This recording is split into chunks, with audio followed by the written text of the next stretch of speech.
They felt the need to make it better. It wasn't like they were getting yelled at and screamed at, Mhm. and that was the problem. No, Mhm. it was I have this need Yeah. to make this better for people.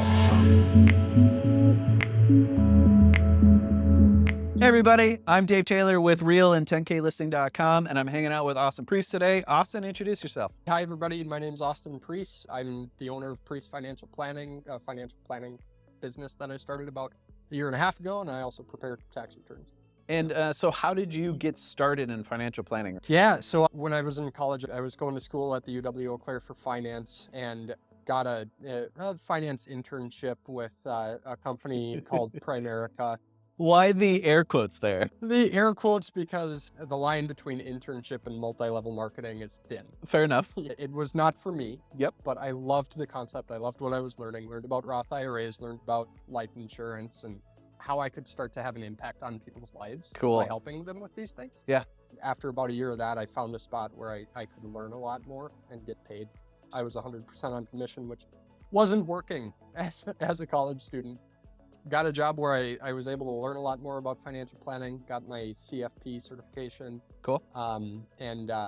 Yeah, and then a year and a half ago decided it was time to start my own firm so that I could help more people and build a business the way I felt our industry should be serving people. I work really hard to try to get a lot of education out for people who maybe can't afford to work with me or just don't want to pay an advisor. The podcast was one way of doing that, and then I do blogs and post on social media all the time too. Nice. We Yeah. see each other's posts all the time. Yeah, I love your posts. In fact, your just plain text Mm. posts have really hooked me on, as somebody who I'm very much into video and all of Yeah. that. The Mhm. simplicity of just text with straightforward advice is Mhm. huge. Yeah, It's you. so helpful, and I appreciate that you do it. I think about doing video all the time. It's just because I'm not very good with technology. Yeah. It's easy for me to write something and post it and copy and paste and post it again, but yeah, that's really all it is. I get knocking yourself down a little bit there, but I don't think you need to. I think you are being authentic to yourself. Mm.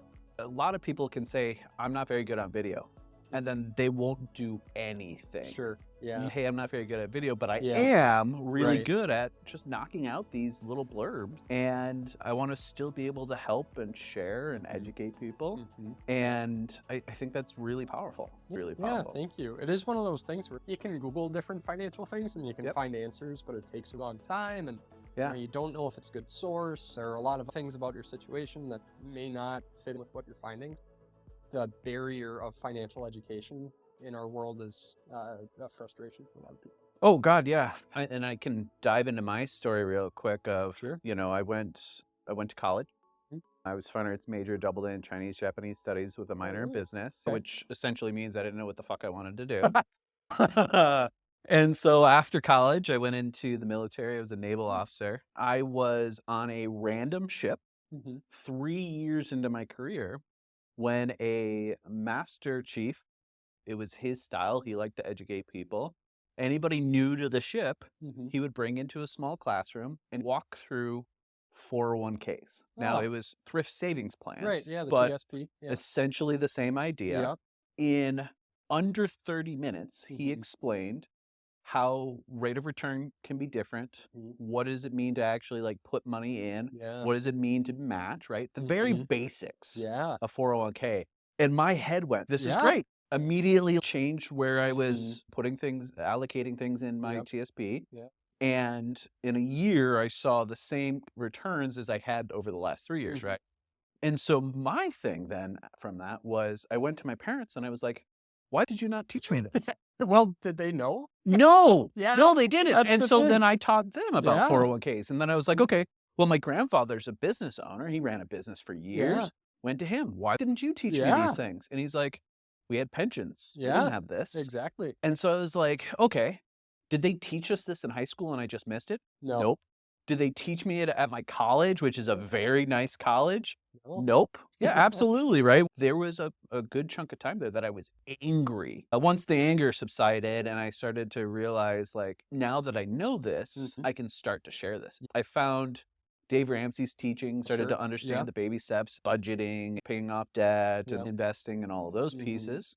When I was working my corporate job, I was the orientation guy, Oh. and I would have people come and be with me for a week when they were learning how to be part of this company. Mhm. And the thing that drove me fucking nuts in the very first few months was I would have 22-year-olds Mhm. sitting next to 66-year-olds, Mhm. and the 66-year-olds would be like, "Hey, kid, you're never going to retire." And I'm like, "You can fucking retire. What are you Yeah. talking about?" And so I went and I built a financial literacy class Oh, based nice. on what that master sergeant had taught me Yeah. and what Dave Ramsey teaches, Yeah. and went from there. Even today, nearly 5 years after the last time I've taught that class, I'll have prior students who only had Oh, wow. 1 hour in that week Oh, really? who will go, "That 1 hour put me on a completely Oh different my path." gosh. It's amazing the small things that you can cover in a short period of time that really change things, Yeah. and then, like people I work with a lot of times, the first time we meet, it's covering a lot of that basic stuff. Yep. I say basic, not to say that people should know it, but just to say it's, This the is a good building foundation. blocks, Yeah. right? And then from there we're fine tuning. And sure, there are things in the fine tuning stage that can make a really big difference, Yep. right? But that baseline is really what matters. It's great that you were able to share that with people. A proud moment in my life, right? And Yeah. I've taken that same teacher mentality into real estate and Yeah. helping first-time home buyers, but even Yeah. people that have owned a home and they're looking to sell and then Sure. buy, Yeah. or stepping into real estate investing. Mm. You can be mad at the system, Yep. or you can find a way to help it. Well, and kind of what you did too is working a little bit outside of the system, saying, I'm going to supplement, because there's not a good resource right now. Yeah. And a lot of the people who have had the same anger that you experienced, right, have gone and said, hey, we really need to change something. And now in the state of Wisconsin, it's required to have at least one financial education class before kids graduate from high school. So Nice. things have started to change a little bit. Yep. There's probably a long way to go. I think there are a lot of things we're not teaching kids in high school that they should be. Teachers have a lot on their plate. And How do we look at adding more stuff? It's a lot of difficult stuff. So working outside the system is a great way to do it too. And an interesting thing, public schools and even private schools, Mm-hmm. you can turn around and tell the teachers to go and teach this stuff, Mm-hmm. but they might not know it themselves, Right. Yeah. or understand the true implications of it. Right. One of the things that I did this summer is, over the course of 4 weeks, I did a financial literacy class with all of my kids for at least an hour. We talked about budgeting one day. Yeah. We talked about real estate investing one day. We talked Right. about 401ks. Nice. And then the last one was, if you were to get a part-time job, what would that look like on the money side for you? Yeah. My kids at the time were 11, 13, and 15. And my 11-year-old was like, yep, I get this. And they were off to the Yeah. races on how they were going to make passive income and all nice. of those things. And like, I was like, 11-year-old sweet. building an empire. Well, you Here we say it, and go. they're off, like they will do it. Oh, that's awesome. Yeah, all 3 of my kids they caught it in different ways. I thought that was really interesting. Do you mind if I ask you a personal question? Oh, that's what we're here for. Okay, perfect. Yeah. Do you employ your kids? Like, do you have your kids on payroll? Yeah, so my oldest is 15. A few months back, all of their friends started to get part-time jobs, and they came to me. I was like, I'm okay with this, Mm-hmm. but if you're Yeah. okay taking a little bit less gross pay, I have things you could do for the business Mm-hmm. that would be helpful and would be a good learning thing for you. Yeah. And so my oldest today is our 2D animator. Oh, really? And so Wow. what they do today is they're still learning. Okay. And so for the last 3-4 months, they've just been learning Yeah. 2D animation through a program called Blender, right? Okay. And Blender is phenomenal. Have you ever seen Into the Spider-Verse? Yes. Parts of that is made on 2D and 3D Blender. Okay. Yeah. Interesting. And so like learning this with us to be able to then create products will also lead them to being able to someday do that at a corporate job Yeah. if they want to, or start Yeah. their own business if they want Mhm. to. And yeah, I'm not able to pay them hundreds of dollars, but I'm probably about 80% of what they would be making at a, Culver's? Culver's. Yeah. Yeah, funny enough that you say Culver's, because that was exactly the place that they wanted to go work. Yeah. But why do you bring it up? I bring it up because not a lot of people are self-employed and Yeah. have the ability to pay their kids on Yeah. payroll. It's a great strategy for people who are able to do it, right? Yep. Because it's a tax deduction for you. Yep. You're paying your kid the first 14 something thousand dollars in 2024 is the standard deduction. So it's federally tax free. Yep. Deduction for you, tax free for the kid. Yep. And then if they wanted to, they could turn around and start funding a Roth IRA. Yes. You get a deduction for helping your kid fund a Roth IRA tax free that will grow tax free for the rest of their life. Yeah. And I love that you talk about that, because one of the things that we don't talk about is IRAs at all. You don't know what you don't know. 401ks are tied to a business. Yep. But anybody who's working can go get an IRA. Yep. Absolutely. And yes, there's a cap of 7,000. Yep. Right? And people are like, well, I can only put 7,000 in. Okay, listen. Yeah. If you put 7,000 in for an 18-year-old, for the first 10, 20 years of them working, they will reach well over $1 million in retirement. Oh, yeah. Let alone if you help them to be consistent with that Yeah. the entire time, we're talking 2, 3, 4 million. Yeah. Let alone starting them at 14, 15, 16, 17. Exactly. Every Yeah. one of those years is Yep. critical. I didn't start a thrift savings plan until I was 22. Oh, yeah. And it was barely anything that I could put in. And it's still much larger than I would have ever anticipated. Yeah, we as humans, we're pretty good at adding things. But when we start to talk about compounding interest and multiplying over time, Yeah.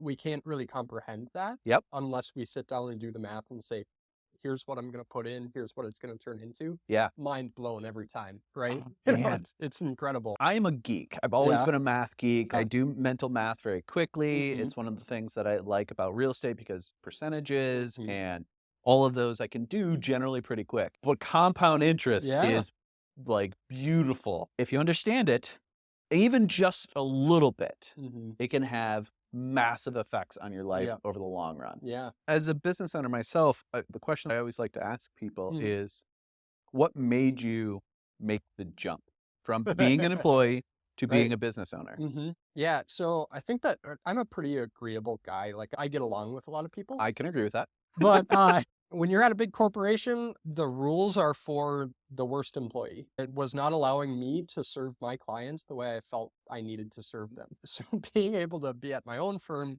and not have the line, obviously I'm compliant in everything I do. You have to follow the laws and the regulations when you're running your own business. Yep. But being able to provide better service is really why I did it. Yeah, and I can agree with that. I am a process improvement person. Always thinking of how can we make this better, faster, more efficient, automated. And in a corporate job, you're not rewarded for that. And in a business, every time I make an improvement, there is a significant reward, whether it's money, or more importantly to me, time. More time coming back is huge. So yeah, that's interesting that like you had a similar. Yeah. And I would venture to guess it's similar for a lot of business owners if they start a business in the industry they were in before. Yeah. Because they felt they needed to be able to do it better and were held back by the company they were at. Absolutely. I appreciate that you word it. They felt the need to make it better. It wasn't like they were getting yelled at and screamed at, and that was the problem. No, it was, I have this need to make this better for people. I'm right there with you. A lot of times makes those people not great employees. No. The number of times that I was probably a pain in the ass to the people I was working with, I think about that sometimes and I'm like, man, they're probably kind of glad I'm gone. The office is a little bit quieter. I understand there's less that. aggravation. That's great. Oh, yeah. So you've started your own business a year and a half ago. How has that changed your life? Oh, a lot of different ways. I feel a lot better every time I'm working. Yeah. That's probably the biggest thing. I used to get Sunday scaries, right? My wife was just talking about Sunday scaries. On Sunday, she's like, oh man, I've got a lot of work to do this week. I'm like, I'm excited to work tomorrow. Yeah. I will say I'm right there with you. There are so many little things that I did not expect that going into business for myself that would change significantly. I love that you call it Sunday scaries, and like that dread of, oh, the weekend's almost over. Yeah. I don't feel that anymore. Yeah. If I need to take a day off, I take a day off. If it happens to be a Wednesday, cool. It's the other piece that I didn't realize I would enjoy is I get to take my kids to the doctors. I get to be supportive of all of those things that would normally cause headache and heartache. And this morning's a great example. My son was just having a slow morning, right? And he missed the bus and he needed a ride to school. Okay, cool. Yeah. No yelling, no Mm-hmm. screaming, no angry tone, Yeah. no, this is causing me issues, so I'm going to take it on you. It's just, Yeah. no worries, buddy. Yeah. When you're ready, we'll go. Absolutely. Like, and What a so, great opportunity for the family. Mhm. You know, that's how I grew up. My dad was a business owner. Really? So like, yeah, a lot of the same thing. I'd miss the bus. He'd bring me to school, and Yeah, it's a lot of good time I got to spend with my dad. Yeah. that's really cool. You said you had previously owned real estate property, Yep. but don't anymore today. Right. So why that transition, right? Yeah. Usually somebody gets it and then they can't stop And then they buying them. keep, yeah, accumulating. Well, it was a number of things really for me. The property I bought it in 2020, which everyone thought was a terrible time to buy real estate, but it Yep. turned out to be wonderful. So don't listen to what, people are saying about the market, It's right? tough. Yeah, so bought that, I moved into it and I was renting out the other rooms to college students because I had just graduated. So you were house hacking. I was house hacking. Awesome. Yep. And then 2021 got engaged. And Congrats. thank you. And my now wife and I were like, we can't keep living with a bunch of guys here. And I get that. I get and that. we also didn't love living in the house. It was college housing. We decided to buy our own house to move into in 2021. Cool. Did that in March or in June is when we. So you sold that property and then bought this one? No, we kept that property. Okay. Bought a new one. Lucky enough to have a decent income at that time, able to show rental income to qualify for the mortgage. Yep. So that worked out really well. Continued renting out that house now as a complete college rental. Cool. And completely moved into our new house. I'm a planner, right? So when I started my firm, I had been thinking about it for a long time, and I had built a business plan, and I said, this is how much cash we need. Yep.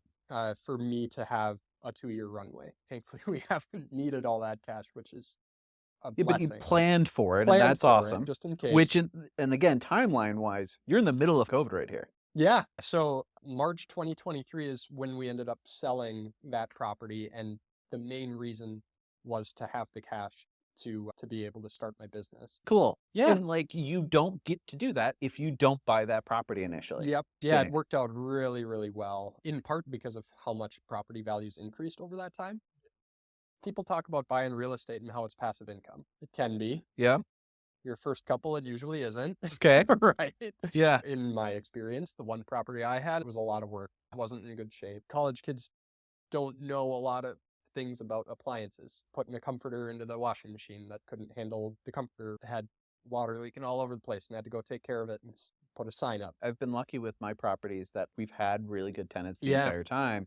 It's important to know that those horror stories are just one day away. They really can can always be. happen. Would you say that your experience with that has put a bad taste in your mouth for future ones, or no, just right now you needed those funds for this business? Needed those funds for this business. Yep.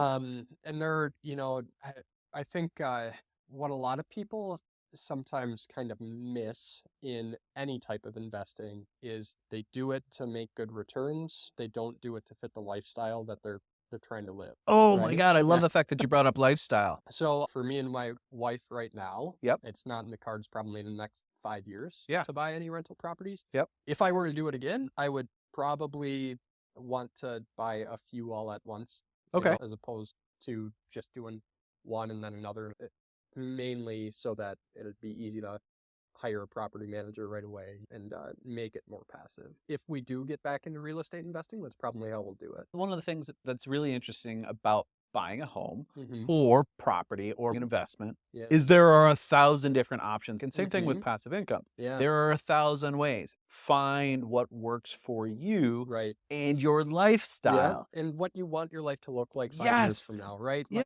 I love that. So right now, one of the things that we've made a shift with is, we knew that we wanted to find a passive income source.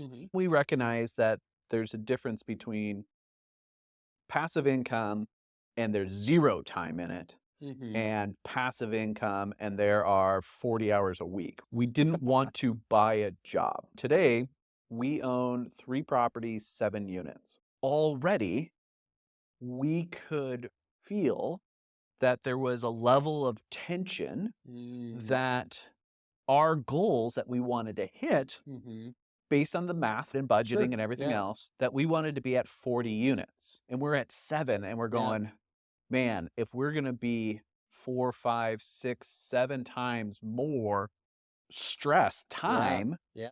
This is not going to work, Yeah. right? Let alone the time constraint of a short-term rental versus a long-term rental. And so what we did this summer is we looked at, okay, our goal is $5,000 a month. Okay. $5,000 a month, which is, again, if you're doing $150 of profit Per unit, per door, sure. right? Then we needed X. Well, X is going to be too much of a time constraint unless you're buying a property manager along with it, but that wasn't what we were aiming for. So, okay, how do we get to that $5,000 a month? And we were looking, and we realized that today at our current rents, we're at $6,000 in gross, but we're at $5,000 in expenses. Okay. With the mortgages and everything else in there. And so we were like, okay, wait a second.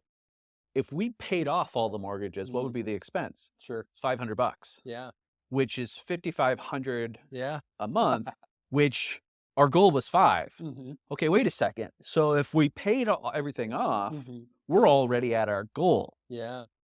How quickly can we fucking pay this off? Yeah. And so now, like, and again, this is just in the last few months here, we went from needing 40 units to we don't need to actually buy another property. Yeah. We just need to pay this stuff Wow. off. You know, that's really the first time that someone has explained it to me that way. Because usually I'm thinking about, okay, what's the yield? Yep. You know, and you know, say those 3 properties right now, cash flow is $1,000, and you've got you know, $1,000 a month, right? And it's maybe 60 grand of equity. I'm just tossing numbers out there, right? I gotcha.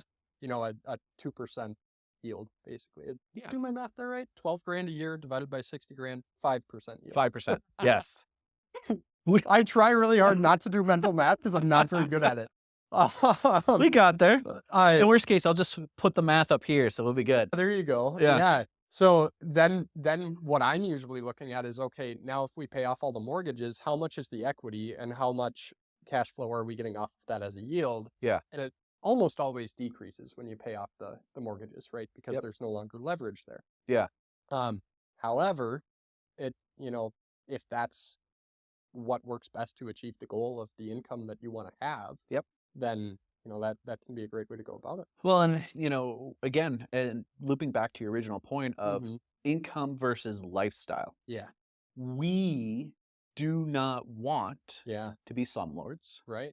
We do not want to be working those businesses. Yeah. And we also don't want to constantly be increasing the rents just so that we can make more money. It's not who we want to be. Yeah. And so making this flip here of, hey, if we pay down the mortgages, we're already at our passive income source. And today we're at maybe 10 hours a month. Okay. Right? Which is relatively passive. Yeah. Now, yes, do we have issues that pop up? Yeah, that's okay. They happen. And we had to replace 2 fridges this year. Like, okay, no worries. It's part of it. Yep. But when all of a sudden, like, that cash flow is significantly higher and covers any of our costs that we need, it's a different feeling. Yeah. And I actually really equated towards what you were talking about when you started your own business and you didn't have that same corporate pressure. Right. Yeah. There's not this, it's not corporate pressure, but it's not this peer pressure to go own 40 units. Exactly. Yeah. Right. And nothing wrong with that path if that's the path you want. But a lot of people won't get into real estate investing because they think they need to do that. Yeah, exactly. Instead, that's how you build wealth, right? And it's like, well, why? But why are you building wealth? Yeah. Let's get back to that. Yeah, that why there. Yeah, exactly. It's huge. Yeah. So along those lines, Austin. Yeah. Why are you building wealth? Yeah. I guess we have personal goals. That's pretty much what it's all about. In my business, the goal is not necessarily to build wealth. It's going to be a side effect of me building my business. Yep. The goal is really reach, cool. Reaching more people, being able to help more people. I realize that's like, who does he think he is? Not at all, right?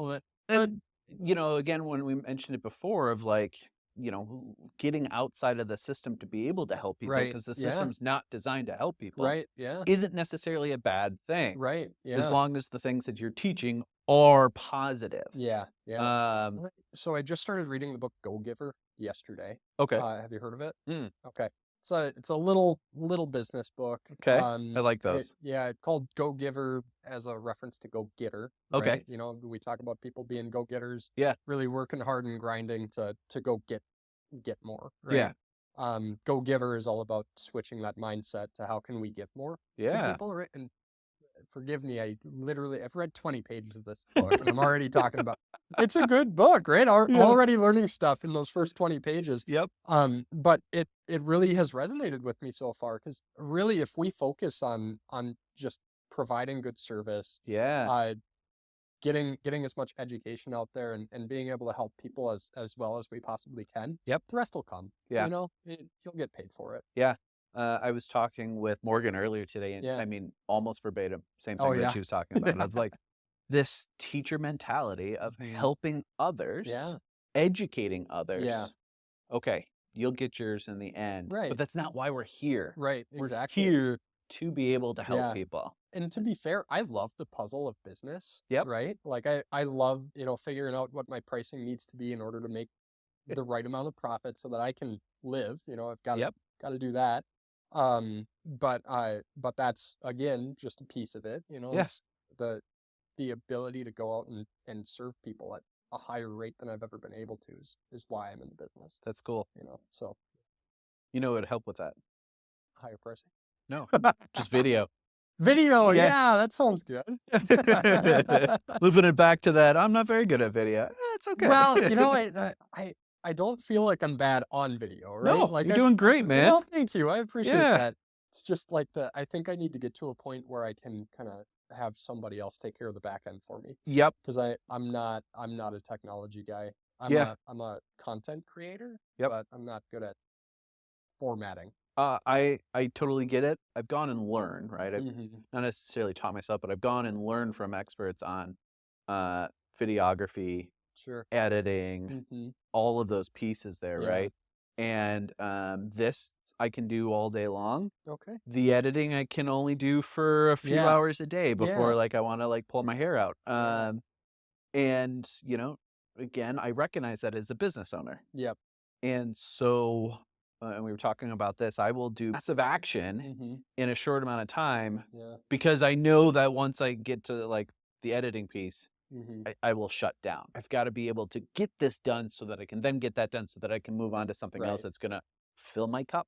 Yeah. Yeah. Yeah. Absolutely. And then find the path that works Yeah. for you Yeah. and then Well, continue to grow from there. the idea of a minimum viable product too. You start with the absolute minimum that Yep. you can sell to somebody, and then Yeah. build it from there. You get your feedback right away. That's the most important thing. If Yep. no one buys the minimum, how do you know they're going to buy?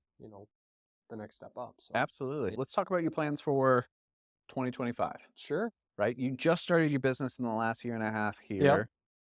And you said you're a planner. I'm a Oh yeah. planner geek too, so I get Yeah. it. Where have your plans taken you for 2025 and Yeah. beyond? Yeah. Yeah. So I got really excited when you asked that question. This is Good. gonna be fun to talk about. Yeah, man, that's what we're here 'Cause, for. Yeah, yeah. I've been amazed at how fun it is to run a business. I know I've said that already, but it's a fun puzzle for me, and the whole like building out the business has Yeah. been incredible. So a little bit of background: when I started my firm, Yeah. just me, right? One advisor, one firm doing financial planning and tax prep. Cool. I realized over the summer at some point, I should really split off the tax prep into a separate business entity so that at some point, if I want to add bookkeeping as a service, I can. Cool. So now I've got a little burgeoning bookkeeping practice that's starting. Welcome to entrepreneurship and why Yep. serial entrepreneurs exist. Exactly. Yep. It's addicting, right? It really is. Yep. So that's something that's kind of starting in 2025, and I made my first hire to support that in the accounting firm. Congratulations. Thank you. What was the role that you hired for? An accountant? Yep. Yeah, Okay. he's a CPA. He's just working part-time for me as another job. Thank goodness, because I can't afford a full-time person. But Well, that's fine. yeah, Again, yeah. what did you call it? MVR? MVP. MVP. Yeah, minimum viable product. There you go. Yep. Yeah, absolutely. Yeah. So, and as a part of that, I'm actually acquiring a small bookkeeping practice. So kind of hitting the ground running with that. Cool. And also in the another reason I split the firms up is because on the financial planning side, I started it as Priest Financial Planning LLC. Okay. But I've been having conversations with an older advisor. He would call himself advisor and me a younger advisor, right? But Yeah, I get that. he's within 10 to 15 years of wanting to be done with the business. Cool. And has been running his own practice, much like the one I started for years. So looking for a transition plan and looking to stop doing all of the compliance work behind the scenes. I love planner geeks who are planning 10 years out. Like, yeah, we're gonna plan this and then just start setting up these too is, our clients rely on us, right? Yep. To do all of their planning for the next, it might be 20 to 30 years. It might be 50 to 60 years. Yeah. Right. Yeah. And as a part of that, we need to be thinking about who's going to take over if we can't do it anymore, right? So it's like this, I don't know, like inception of planning, right? I got just one quick anecdote. And again, I'm a planner geek too. Yeah. In the military, when we go and we're at officer boot camp, right? Yeah. There is one class that they sit you down and they're like, hey, this could be your career path, right? Like you could go to this ship and then you could go to this ship. Yeah. And I shit you not, I had a full 20-year plan done in under 15 minutes of like, okay, cool. I'm going to go here. I'm going to go here. I'm going to go here. This is where we could get out if we were going to plan to get out. Like I'm going to go get, and so I get it. Yeah. 20 years. Like I'm ready. Let's go. It's a great thing to do. And it's also great to recognize that it's going to change next year. Yes. Absolutely. Which it maybe did for you. It did. Yeah. Maybe in 15 minutes is going to change. It's okay. Right? Yeah. But having that path. Yeah. Allows you to see the opportunities that fit that path. And it also allows you to go, no, this isn't what I want. Right. Yeah. Right now, I mentioned that we took a pivot on our real estate investing. Yeah. Which has allowed us to go, no, we don't want any more Wisconsin properties. Yeah. And before there was always this stress and this weight. Yeah. Of having to like, how are we going to get to 40 units? Continue to build. Let's keep looking at all these properties. And again, we take that mental weight, we make the time, and we shift it to where's the path that we want to be. Yeah. And that's huge. And it allows you to go further along on that path. And it allows you to evaluate the opportunity cost. Yes. Right? Which is so important. We talk about making decisions. It's so hard to do that if you haven't figured out what the actual plan is. Yes. Right? Like, how do you know what the best decision is unless you know what the future? Yeah. So this is why you need a financial planner right here. Because if you're not, and again, as a business owner, we're expected to do all these things, right? But if you don't have this passion for this, it's okay. You find somebody who does. Right. Exactly. I mean, huge. Yep. Okay. Absolutely. Yeah. Yeah. So as a part of that, as a part of his plans and his desire to, he's got all the clients he can really handle. As a part of his desire to do less of the back office work, I changed the legal name of my firm to Wealth Planning Advisors. Cool. I still operate as Priest Financial Planning. He's still operating under his firm name. Yeah. But we're moving everyone over to one firm that I am the owner of, paying him as an advisor.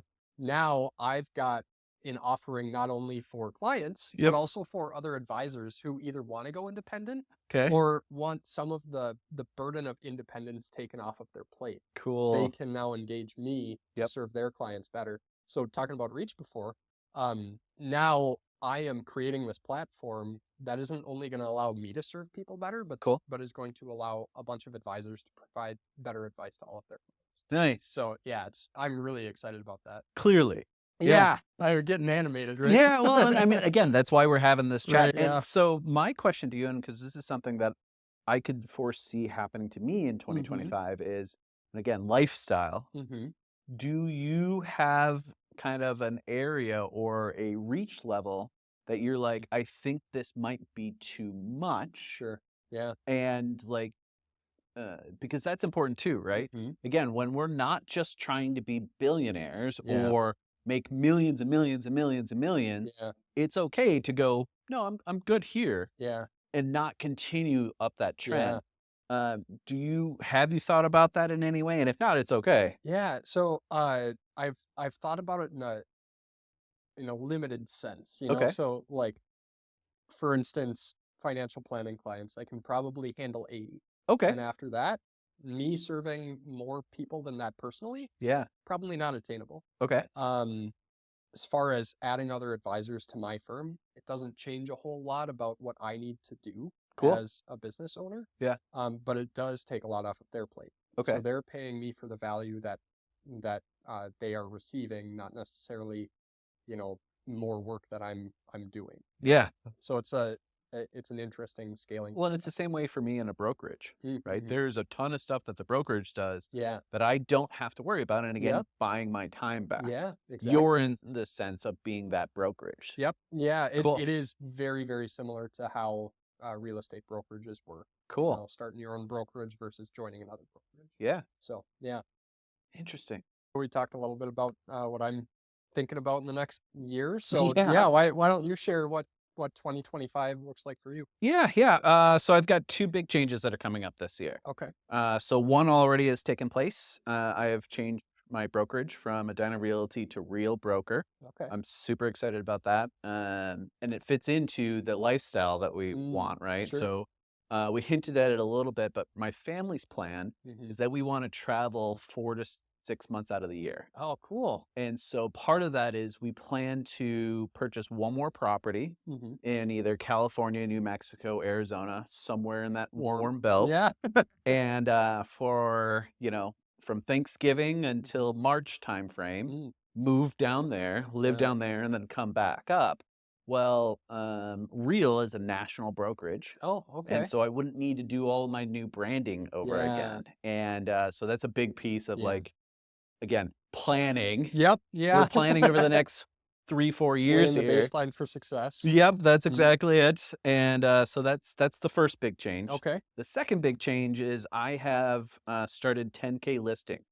So 10klisting.com is my brand as we're moving forward here. And what it is I am switching from a 4% listing fee Okay. to a flat rate listing fee of Okay. $10,000. Yeah. 10K. Yeah. Right? I'm super excited about this. This is Yeah. something that I've been thinking about really for years, Mm-hmm. but it is new and different, Mm-hmm. not just for me, but as an industry as a Yeah. whole. Yeah. There is this stigma that whenever you change from a percentage-based commission to a flat fee, that you're a discount broker, right? Oh, That you are a okay. discount Sure. agent and Yeah. you are diminishing the quality that you're Mhm. providing to people. Yeah. One of the things that I've worked on over the last year here is how do I make sure that my quality stays as high as possible Yeah.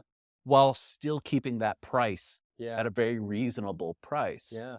And part of it was I needed to find a way to do marketing better and more cost effective. Okay. And so I team up with House Hike Real Estate Media. They do phenomenal work. They're probably one of the best in 100 miles of this area Okay. here.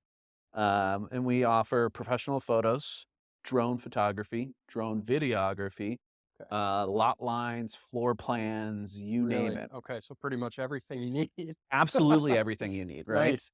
At the highest quality too. Okay. When you look at the photos from homes that are listed and the realtor used House Hike Real Estate Media, Mm-hmm. you can see there's a distinct Yeah. quality difference versus that one that used a cell phone, right? Yeah. And so that was a big piece of it.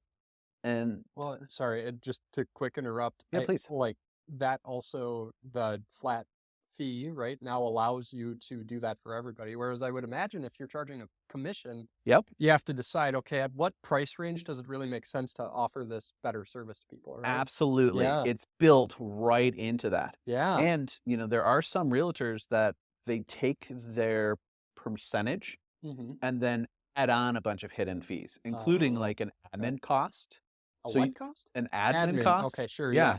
So not only are you paying this higher percentage, Mm-hmm. then you're also on the back end as a Paying seller, you're additional paying fees. Yeah. this additional cost of an admin, Yeah. and then you're also paying the photographer cost. Mm. Well, now like you're paying the realtor and you're paying these costs, and Yeah. on my side, you don't have to deal with any of that. Right? Yeah. It is a flat $10,000 Yeah. always. Yeah. Now, to give you kind of an example of like the savings that this brings in, Sure. let's say you're selling your home and it's about a $300,000 home. 4% of 300,000 is 12K.